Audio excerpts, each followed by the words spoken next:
My name is Donovan Zimmerman, and I am an artist, a puppeteer, a father, a husband, and a lover of the earth and its creatures, and a believer in humanity, and a believer in paradox and phenomenon, and I am Quixote. Are you? So my name is Donovan Zimmerman, and I am the artistic director of Paperhand Puppet Intervention. We are a 20-year-old company here in North Carolina, and we are based in a little town called Saxapahaw. And we make giant puppet spectacles using masks and stilt walkers and shadow puppets and oversized papier-mâché heads. And we just try to create magical worlds and connect people with the world around them and with themselves and with each other. So this Don Quixote mask that is here was a commission that was presented to us by the Chamber Orchestra of the Triangle, and the conductor and the staff over there decided they wanted to do a show called Master Peter's Puppet Show, and this is an opera.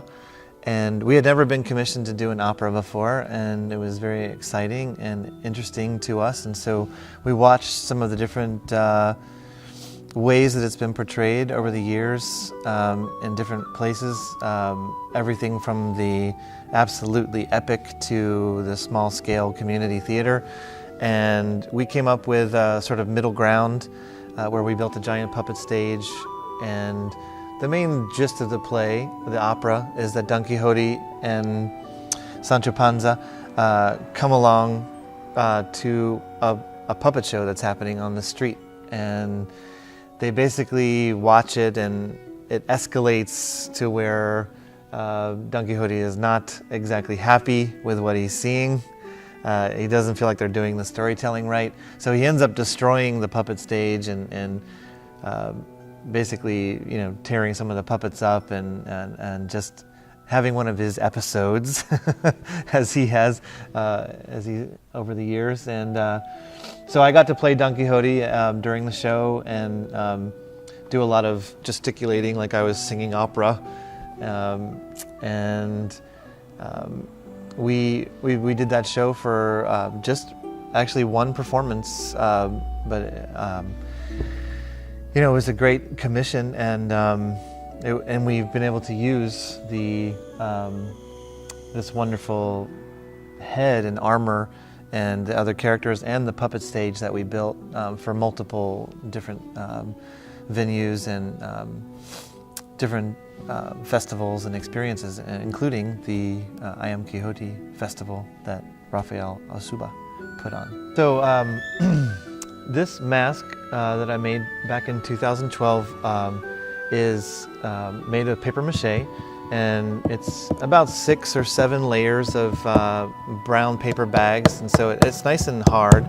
The hat is made of cardboard with papier-mâché. The beard and whatnot is some cut-up wigs that have been spray painted and hot glued and sort of changed around along with his little wig. And yeah, it's just a hollow head that you stuff your head inside there, and these two things help hold it on. And the way that we make it, though, is we start with what we call an armature, which is just a big bundle of stuff that's head-shaped in a basic way. And we'll use newspaper and tape to get it as close as we can, or as close as I can. Sometimes I'm speaking of the royal we, because I get help doing some of the papier-mâchéing and whatnot, and sculpting and armature building and deconstructing.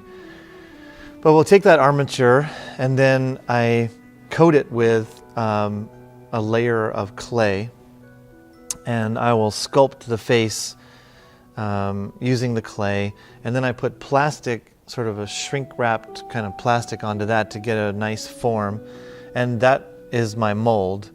and then I'll just lay the strips of paper on with the paper mache goop and just try to get it as smooth as possible, you know, no wrinkles and whatnot. And after that, I have to actually cut the head off of the mold because it's all the way around in 3 dimensions. So you can't just pull the mask off of the clay mold. You have to make a slice that comes down and goes around. And I hid it pretty well on this one. Sometimes, you know, don't do as well, but I hid the line. And then after that dries and you put it back together and you put some paper mache on there to sort of heal it back over, then just come in with the paint. And I tend to like to leave some of the brown of the paper. You can see I sort of do a dry brush technique where I scrub on the paint and try to leave elements of the brown paper because I just love that color. It's a nice neutral color. And then the final touches are just doing the eyes and making those painting choices, and then putting, you know, the wigs and hairs on. There's a sort of a stick in here, like a piece of reed, to keep this, so he keeps his curls. I put some hairspray in there and some paint, and just to make it look a little more gray, like Don Quixote would look, I think. And just finished it up like that. The armor was a whole nother thing, what I constructed out of cardboard, and I just have some techniques of cutting cardboard and bending and folding it and then stapling it together and then paper macheing it. You can get very rounded organic forms. Here's his. So I wanted to look kind of cobbled together, so I made this little. I wanted to be flexible, so I used some rubber tubes here.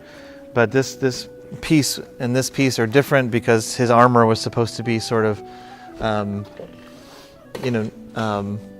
basically a little bit found and cobbled together was the idea behind Quixote. The more I researched him, and the pictures I looked at, I made him a little skirt, and we made him some pumpkin pants. They're called those little shorts that are baggy, and got together some boots and a sword, and we had ourselves a Don Quixote.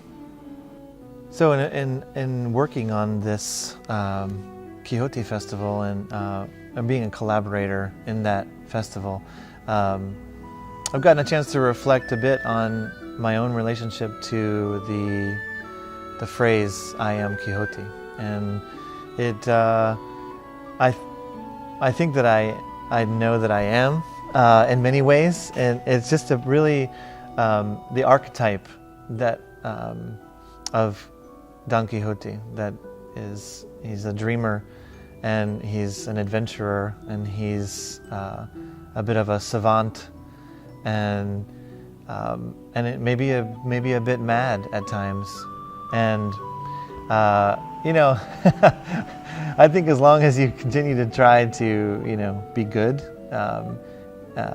and nice is good, that it go mad, because the constructs of our society, the status quo, if you will, to me are not acceptable at all times.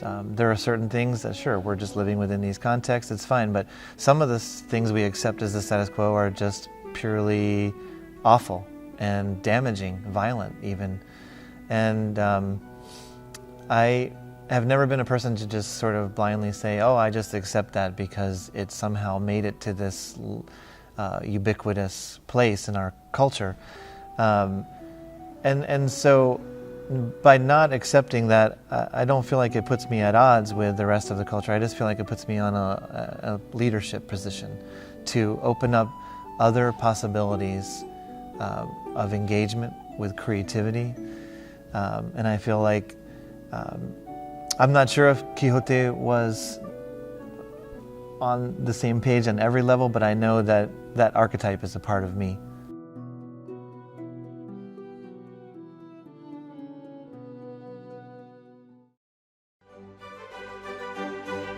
I am Quixote.